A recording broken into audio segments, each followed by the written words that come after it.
correct that one. That might have just been something you didn't mean to hear. This one. That last one you played just now?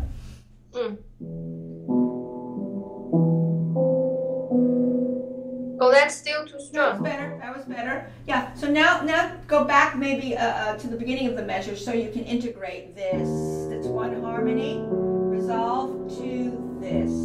Every 6 notes is a one beat.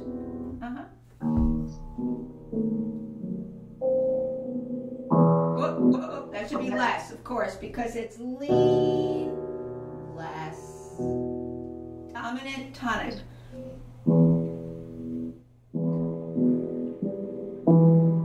That's again slow, right? Well, now you're hearing it when it happens. Oh, that's so difficult. Well, I think so. I don't know how your piano, how that upright action is. Is it pretty even for you on your upright there? Yeah, but mine is even. If you press too hard, then it's too loud. If you don't press, if you press not enough, it doesn't make sound. I'll tell you one thing. This piece is so vulnerable to the fact of how the action cooperates with you on your piano, because obviously when I do this, I want it to cooperate with what I hear myself wanting to do. Yeah? See, this piano is so well regulated that I don't have to worry about that. But, there's some pianos, they pop out some of the notes, and you don't want them to pop out. But when you know they pop out, you have to kind of psych out your piano to what you have to do. Yeah? Yeah. Try that a few times, that measure there, which is 4. Measure 4.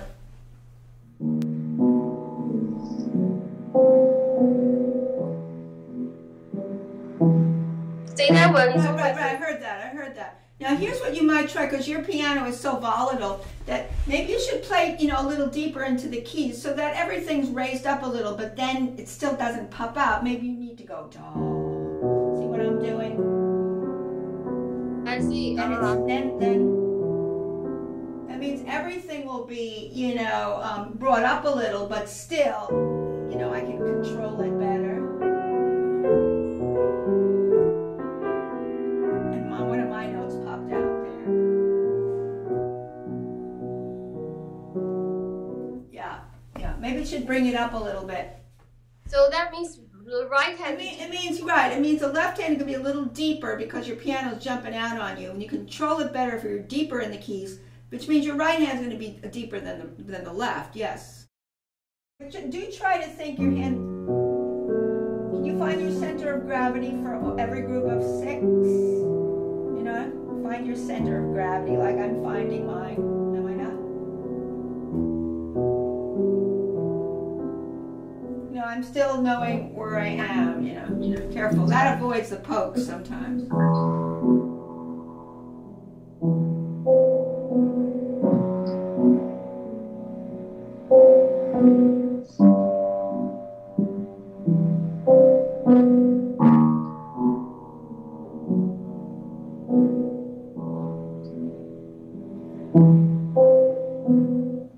It really is an improvement over when you first started this today.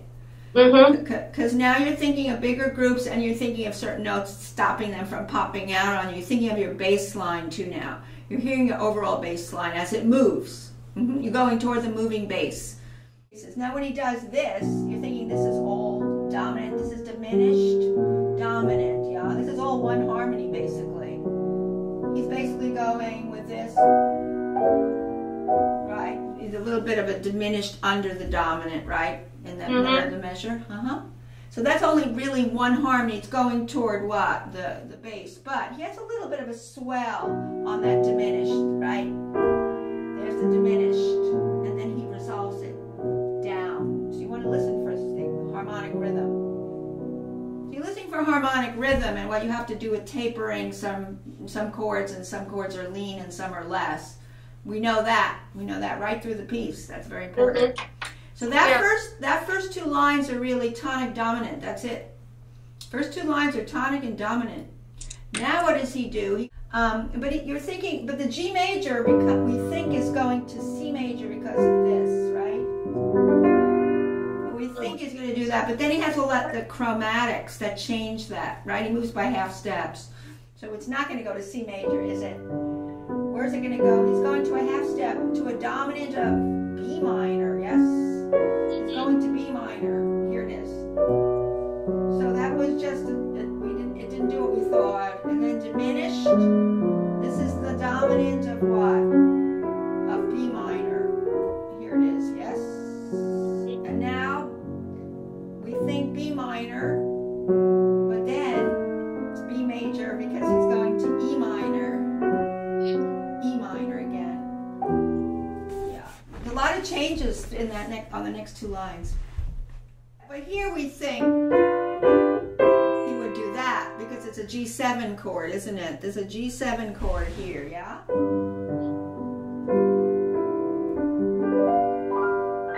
And he doesn't do this, but he sneaks in by half step, yeah? B minor. So he takes the F, but he slides into an F sharp, then he builds a major chord over that, which brings us to B as in boy minor. It's very beautiful, but it's by half step, you know, it's sneaking little chromaticism into getting us to another tonal region for a moment. And then when we think it's going to be B minor, he puts the D sharp back, and a B major chord is the dominant of E minor. So he's already fooling around with little half steps that bring you into different keys, and that becomes a dominant of E minor. You could see because of this, right, when he does this. The D sharp, Ti, Do, Re, Mi. Yeah. Now he's back home. But look, that was very interesting what he did on line number 3. But you need to know that, don't you? The other important point is when we saw that G major chord with a 7th on it in measure 6, that also suggests its relationship to the key he's going to. Remember, you can have a double identity chord, which is a pivot chord. And actually, that double identity is, this is the 6th chord of B minor, which likes to go to the dominant, doesn't it? So that's why he did it.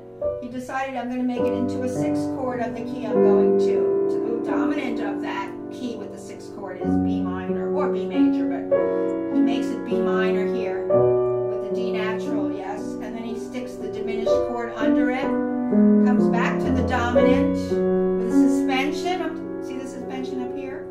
And then he could end in B minor, but what does he do? He puts the D sharp in, which lures us into E minor.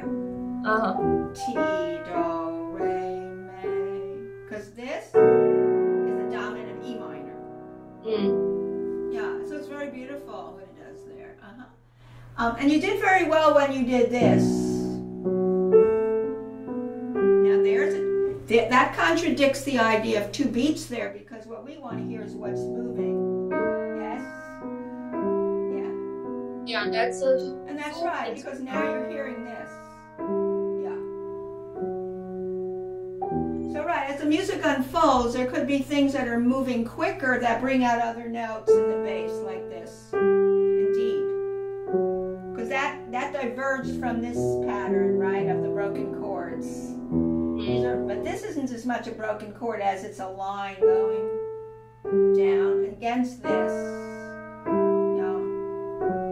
Then we're back to the feeling of 2 again.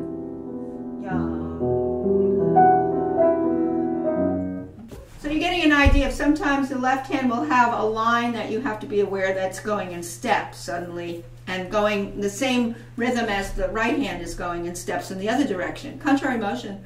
Remember, this is just drifting out of the destination note G. Okay. So the F sharp E is just, it's floating out of the G, not another beat to be, to be full hard on. It's floating out of the G. So it's just like the beginning, only you're doubling the notes now. He's got a bigger dynamic. He's making octaves out of it now. Have this, right? You actually do. Okay. So this G, once played, is tied, so we don't hear it at all. We just hold it. I'll make sure you're doing it. Because the G, once played, is tied over. way it's written. It's double tied, isn't it? It's double tied over. Yeah, so the G basically just stays, right? Played once, yes. Played once. So we don't want to hear the G anymore again. We just hear da, da, da, da.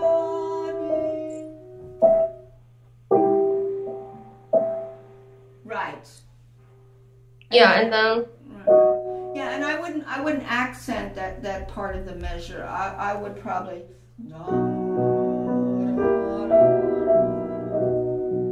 it's so soft, yeah. Yeah, I mean if you lean a little bit, but you don't want it to jump out on you.